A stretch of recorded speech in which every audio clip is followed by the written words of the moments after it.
A kú déédé àsìkò yìí. Kókó inú ìwé ìròyìn la mú wá fún yín láti inú àwọn ìwé ìròyìn ilé wa. Orúkọ tèmi ni Ọmọgbémisọ́lá ọmọ Alọ́gọ̀madẹ̀. Ìjọba àpapọ̀ ti gbégi dí kíkó oúnjẹ wọlé gẹ́gẹ́ bí ìgbésẹ̀ láti yanjú ìṣòro ọ̀wọ́ngógó oúnjẹ àti ọrọ̀ ajé tó dẹnu kọlẹ̀ lórílẹ̀-èdè. Bákan náà ni wọ́n gbé ìgbìmọ̀ dìde láti gbógun ti àwọn oníṣòwò tó ń kó oúnjẹ pamọ́.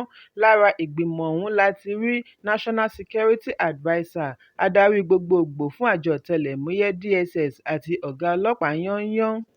Èyí jẹ́ lára ìgbésẹ̀ tí wọ́n fẹnu kò lé lórí níbi ìpàdé pàjáwìrì tó wáyé lánàá láàrin Ààrẹ Bọ́lá Tinubu, Igbákejì Ààrẹ Kashim Shettima pẹ̀lú àwọn gómìnà ní ilé agbára ìlú Àbújá. Lẹ́yìn àgbéyẹ̀wò ni ẹgbẹ́ àwọn àgbẹ̀ kín ìjọba lẹ́yìn wípé kí wọ́n má fi ààyè gba kíkó oúnjẹ wọlé láti òkè òkun. Bákan náà ni wọ́n gbégi dí ìgbésẹ̀ àti máa jí oúnjẹ kọjá sí òkè òkun bí àjọ ẹ̀ṣọ́ aṣọ́bodè ṣe ṣèlérí láti gbógun ti àwọn wọ̀nyí. Ọ̀wọ́ngógó oúnjẹ àti ohun èlò ni ó mú kí National Bureau of Statistics (NBS) ṣe àgbékalẹ̀ rẹ̀ sí 33.93% yàtọ̀ sí 23.755% tí ó wà nínú oṣù Kejìlá ọdún 2023. Ìwádìí jẹ́ kó di mímọ̀ wípé iye owó oúnjẹ bíi ìrẹsì, ẹ̀wà, òróró, ẹja, ẹran gbogbo rẹ̀ ló ti lọ sókè ní ìlọ́po méjì. Èyí sì ti ń fa ìfẹ̀hónúhàn káàkiri orílẹ̀-èdè. Ìwádìí láti ọ̀dọ̀ àjọ Consumer Price Index tí NBS ṣe àgbékalẹ̀ rẹ̀ ṣe àfihàn wípé orílẹ̀-èdè Nàìjíríà ná N1.47 trillion lórí kíkó oúnjẹ wọlé láti òkè òkun fún oṣù mẹ́fà àkọ́kọ́ ọdún 2023. Mínísítà àná fún ètò ọ̀gbìn àti ìdàgbàsókè ìgbèríko, Dókítà Muhammad Abubakar sọ wípé orílẹ̀-èdè ní oúnjẹ tó tó bọ́ gbogbo ọmọ orílẹ̀-èdè ṣùgbọ́n wọ́n kọ̀ láti gbin oúnjẹ sí i pẹ̀lú wípé ọmọ orílẹ̀-èdè ń pọ̀ sí i lójoojúmọ́ látàrí ẹ̀kún omi àti àwọn ìdíwọ́ mìíràn. Èyí ló mú kí orílẹ̀-èdè máa ná ẹgbẹ̀lẹ́gbẹ̀ mílíọ̀nù dọ́là sórí kíkó oúnjẹ wọlé lọ́dọọdún, tí ó mú ẹrù pọ̀ sí i lórí pàṣípààrọ̀ owó ilẹ̀ òkèèrè. Ẹ̀kúnrẹ́rẹ́ ìròyìn yìí wà nínú ìwé ìròyìn Punch tó jáde lónìí. Lánàá ni Ààrẹ Bọ́lá Tinubu pẹ̀lú àwọn gómìnà ìpínlẹ̀ jọ pa ohùn pọ̀ láti ṣe ìdásílẹ̀ ọlọ́pàá ìpínlẹ̀ State Police lórílẹ̀-èdè gẹ́gẹ́ bí ara ìgbésẹ̀ láti gbógun ti ètò ààbò. Èyí wà lára kókó mẹ́fà tí wọ́n jíròrò lé lórí níbi ìpàdé pàjáwìrì tí Ààrẹ pè sí ibi kọ́lọ́fín rẹ̀ nínú ilé agbára ìlú Àbújá. Níbi ìpàdé yìí láti rí Ààrẹ àti Igbákejì rẹ̀ Kashim Shettima pẹ̀lú Mínísítà fún Agbègbè Ilé Ìjọba ìlú Àbújá Nyesom Wike. Tinubu pe ìpàdé yìí láti ṣe àgbéyẹ̀wò gbogbo ìgbésẹ̀ tó rọ̀ mọ́ ṣíṣe ìdásílẹ̀ ọlọ́pàá ìpínlẹ̀. Bákan náà ni Ààrẹ pẹ̀lú àwọn gómìnà ìpínlẹ̀ jọ jíròrò lórí ìgbélárugẹ agbára àwọn alámòójútó igbó kí ààbò tó péye lè wà fún àwọn igbó àti ẹnu ibodè. Lẹ́yìn tí ètò ààbò ti mẹ́hẹ lórílẹ̀-èdè ni oríṣiríṣi ìpè ti ń wá láti ọ̀dọ̀ àwọn tí ọ̀rọ̀ kàn láti ṣe ìdásílẹ̀ ọlọ́pàá ìpínlẹ̀ gẹ́gẹ́ bí wọ́n ti ń ṣe láyé jọ́hun kí àwọn ológun tó pa á rẹ́. Lọ́wọ́lọ́wọ́ báyìí, ọ̀pọ̀lọpọ̀ ìpínlẹ̀ ni ó ti ní ẹgbẹ́ fìjìláńtè, bẹ́ẹ̀ ni ẹkùn gúúsù ìwọ̀ oòrùn náà ní àmọ̀tẹ́kùn.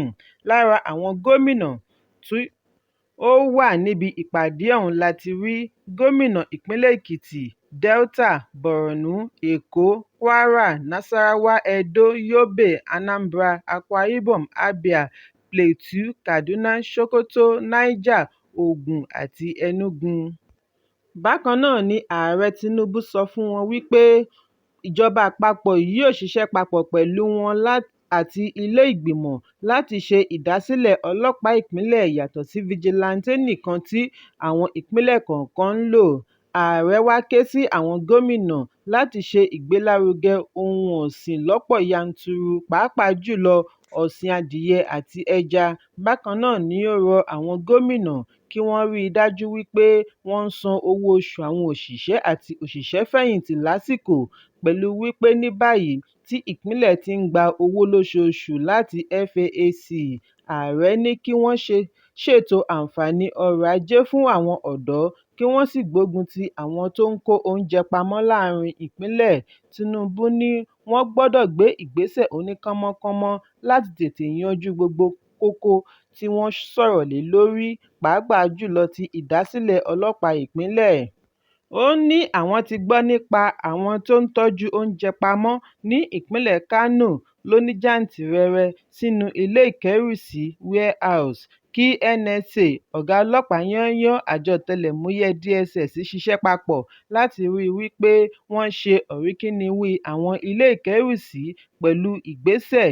Nígbà tí ó ń jábọ̀ fún àwọn akọ̀ròyìn ilé agbára, Mínísítà fún Ìròyìn àti Ìdánilẹ́kọ̀ọ́ Mohammed Idris sọ wípé àwọn ti gbé ìgbésẹ̀ tí ó ní agbára, àwọn sì máa tẹ̀síwájú láti túbọ̀ jíròrò lé e lórí kí ìgbésẹ̀ ọ̀hún fi lè tètè wá sí ìmúṣẹ nítorí iṣẹ́ pọ̀ lórí ṣíṣe ìdásílẹ̀ ọlọ́pàá ìpínlẹ̀. Ẹ̀kúnrẹ́rẹ́ ìròyìn yìí wà nínú ìwé ìròyìn Vanguard tó jáde lónìí.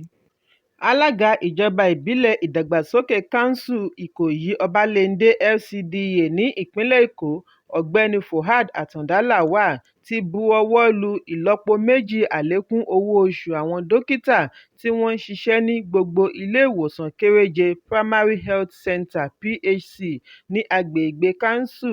Àtàndá Lawal ṣe ìkéde yìí ní Ọjọ́bọ̀ lẹ́yìn àgbéyẹ̀wò lórí ìgbésẹ̀ láti rí i dájú wípé gbogbo olùgbé agbègbè ni ó ní àǹfààní sí ètò ìlera tó péye tí kò ga jara lọ. Ó ní àlékún yìí yóò bẹ̀rẹ̀ láti oṣù kejì ọdún 2024. Gẹ́gẹ́ bí ọ̀rọ̀ alága kánsù, ó ní àlékún yìí tẹ̀lé ìgbésẹ̀ láti ṣe àdínkù sí ìṣòro ní ẹ̀ka ìlera tí orílẹ̀-èdè ń kojú àti fún ọ̀wọ́ngógó lórílẹ̀-èdè. Àtàndá Lawal tẹnu mọ́ ìgbàgbọ́ rẹ̀ wípé Ọlọ́run bùkún orílẹ̀-èdè pẹ̀lú àwọn dókítà tí ó lè figagbága pẹ̀lú àwọn akẹgbẹ́ wọn lágbàáyé bí wọ́n bá ṣe ìmóríyá fún wọn. Èyí ń wáyé pẹ̀lú kíkọ́ àgbàyanu ilé-ìwòsàn PHC tí yóò mójútó ọ̀pọ̀ èrò ní agbègbè. Alága ní àwọn ń fi èyí ṣe àtìlẹ́yìn fún Ààrẹ Aṣíwájú Bọ́lá Ahmed Tinubu àti Gómìnà ìpínlẹ̀ Èkó Babájídé Sanwó-Olú láti ṣe àgbékalẹ̀ ojúlówó ètò ìlera. Ẹ̀kúnrẹ́rẹ́ ìròyìn yìí wà nínú ìwé ìròyìn Vanguard tó jáde lónìí. Ikọ̀ ọlọ́pàá ìpínlẹ̀ Ògùn ti fi ọwọ́ ṣìkún òfin mú ikọ̀ ẹlẹ́ni méje 7-man gang tí wọ́n gbóná nínú títa ẹ̀yà ara ọmọ ènìyàn fún ètùtù.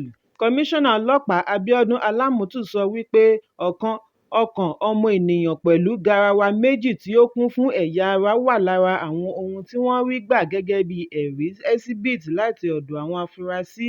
Lára àwọn tí wọ́n fi ọwọ́ ṣìkún òfin mú láti rí Moses Abídèmí, Olúwo Monday, Wòlíì Peter Akínwùmí Ifátósìn, Jamiu Yusuf, Sherry Àgbàì àti Osojiẹ̀yẹ Ahọ́nẹ̀tọ́rà. Alámùtù ní DPO ẹ̀ka onípáànù ni ó gba ìròyìn ọmọbìnrin kan tí ó sọnù, ọ̀dọ́bìnrin Sulaiman Adijat ní ọjọ́ 9 oṣù Kínní tí Adébáyọ̀ Azeez kan pè é wípé kí àwọn jọ jáde. Gbogbo akitiyan láti ṣe àwárí rẹ̀ ló já sí pàbó. Ẹ̀rọ ìbánisọ̀rọ̀ rẹ̀ wà ní pípa láti ìgbà tí wọ́n ti kéde wíwá rẹ̀. Lẹ́yìn èyí ni wọ́n kàn sí ẹ̀ka ọlọ́pàá tó ń bójútó ìjínigbé Anti-Kidnapping Unit láti ṣe àwárí gbogbo ohun tí ó rọ̀ mọ́ sísọnù rẹ̀. Ìwádìí jẹ́ kí ó di mímọ̀ wípé àwọn afurasí wọ̀nyí lọ́wọ́ nínú ètùtù Oṣólẹ̀ tí yóò pọ̀ igba mílíọ̀nù náírà (200 million naira) jáde láàárín ọjọ́ méje. Olúwo Monday béèrè fún 800,000 naira lọ́wọ́ Àgbàì àti Ahọ́nẹ̀tọ́rà láti bá wọn pèsè nǹkan ètùtù fún Oṣólẹ̀. Èyí ló mú wọn kàn sí Peter kí ó bá wọn wá ọ̀dọ́bìnrin tí ọjọ́ orí rẹ̀ wà láàárín 18 àti 20.